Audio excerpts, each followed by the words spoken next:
Andrew sold Queen Elizabeth II gift for £15 million. Here's what we know about Sunninghill Park. Welcome, royal watchers, to Crown Chronicles, the home of truth, drama, and secrets behind palace walls.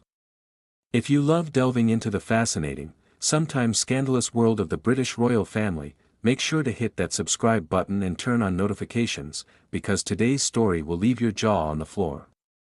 We're uncovering the shocking truth behind Prince Andrew's mysterious £15 million sale of Queen Elizabeth II personal gift, the grand and once lavish Sunninghill Park. Was this just a simple property sale, or is there far more to this royal mystery than meets the eye?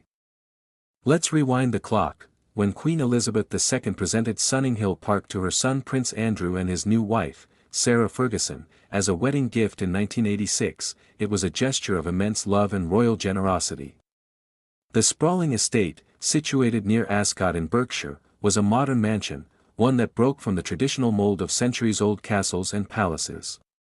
It was built specifically for the couple, featuring all the luxurious touches of the 1980s, 9 bedrooms, indoor and outdoor pools, stables, and even a helicopter pad. Locals called it South York, a cheeky nod to the Duke and Duchess of York's title and their flashy lifestyle. For a time, Sunninghill Park represented the height of royal glamour. Andrew and Fergie hosted lavish parties, entertained celebrities, and raised their daughters, Princess Beatrice and Princess Eugenie, in this gleaming modern home. It was meant to be their forever home, a royal haven away from the stiff corridors of Buckingham Palace, but, as royal watchers know, fairy tales in Windsor rarely end as expected. By 1992, Andrew and Fergie's marriage had collapsed under the weight of scandal. The infamous toe-sucking photos of Sarah with Texan millionaire John Bryan made headlines around the world and left the Queen mortified. The Duchess of York quickly fell from royal grace, and though she and Andrew remained unusually close, Sunninghill Park's once joyous atmosphere began to fade. After the couple officially divorced in 1996, Andrew retained ownership of the property, but by the early 2000s, it had begun to show its age, and its emptiness. The mansion's flashy design had not aged well. Locals joked that it looked more like an American shopping mall than a royal residence. Even tabloids began referring to it as Disneyland with central heating. But here's where the story takes a sharp, mysterious turn. In 2007, long after Fergie had moved out and Andrew's royal duties had become increasingly limited, news broke that the Duke had finally sold Sunninghill Park. The sale price? A staggering £15 million, a full £3 million above the asking price. It raised immediate eyebrows across Britain. The question on everyone's mind was simple: who would pay more than market value for a property that had been sitting empty for years? The buyer was soon revealed to be Timur Kulibayev, a wealthy Kazakh businessman and son-in-law of Kazakhstan's then-president, Nursultan Nazarbayev. The deal set off alarm bells in royal and political circles alike. Why would a foreign billionaire pay over the odds for a dilapidated royal home? Whispers of corruption, secret deals, and backroom diplomacy began swirling. Some speculated that the sale was a quiet favor, a way to gain royal favor or open doors in Britain's elite circles.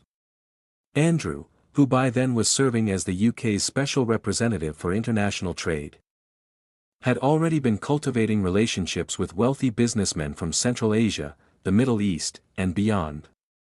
Critics accused him of mixing royal privilege with personal gain, adding fuel to the fire. The Kazakh buyer never even moved in. The property, despite the multi-million-pound purchase, was left to rot. Windows shattered, gardens overgrew, and the once proud mansion became a ghostly shell, a royal ruin. Locals nicknamed it the Haunted Palace. Eventually, in 2016, after almost a decade of neglect, the entire structure was demolished, gone, a royal gift from the late Queen, demolished to dust. The land was later redeveloped, but to this day, the strange circumstances around that £15 million sale continue to puzzle royal insiders. Reports surfaced suggesting that Andrew may have played a deeper role in securing Kazakh business interests in Britain. The Guardian, The Telegraph, and other outlets all dug into the murky details, connecting dots between Andrew's trade work and his private dealings. Though no laws were proven to be broken, the optics were disastrous. It was yet another stain on the Duke's already fragile public reputation. Years later, when his ties to Jeffrey Epstein became public, critics would look back at the Sunninghill Park sale as the beginning of Andrew's fall from grace, a red flag that had been hiding in plain sight. The Queen, ever composed and cautious, reportedly disliked the controversy that surrounded her son. Insiders at the time suggested that Her Majesty was quietly furious, though she never publicly addressed the issue. The fact that her personal wedding gift had been sold to a controversial foreign buyer, then left to decay, was deeply symbolic of how Andrew's life had drifted from royal dignity to scandal, but even more ironic is the aftermath. In recent years, as Andrew faces mounting financial and reputational struggles, from losing his HRH title to being forced out of public life, the sale of Sunninghill Park has come to symbolize lost opportunity.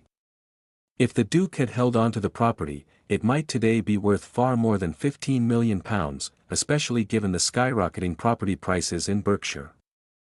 Instead, it became a cautionary tale, a royal gift sold under strange circumstances, tied to questionable company, and ultimately erased from history. Sarah Ferguson, meanwhile, has often spoken fondly of the home where she raised her girls.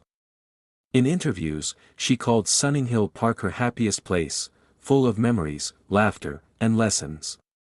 But even she couldn't ignore how its end mirrored her own fall from royal favor. So, was the sale simply a poor decision, or something more strategic, perhaps even darker?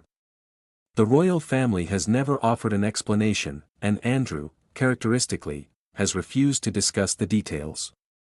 But the whispers never went away. For many royal watchers, Sunninghill Park represents the moment the Duke of York's royal image began to unravel, not through scandal in the headlines, but through choices behind closed doors. Today, if you visit the site where Sunninghill Park once stood, you'll see luxury modern homes, sleek, lifeless reminders of what used to be a vibrant royal estate. But for those who follow the story of Britain's most controversial prince, the land itself seems to hold a shadow, a reminder that even royal gifts can come with a curse when they're handled without care. As one former royal staffer put it, Sunninghill Park was given in love, but it ended in embarrassment.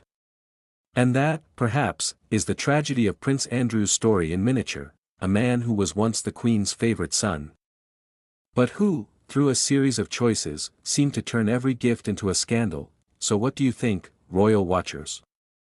Was this just bad luck, or was Sunninghill Park's sale part of a much bigger royal cover-up?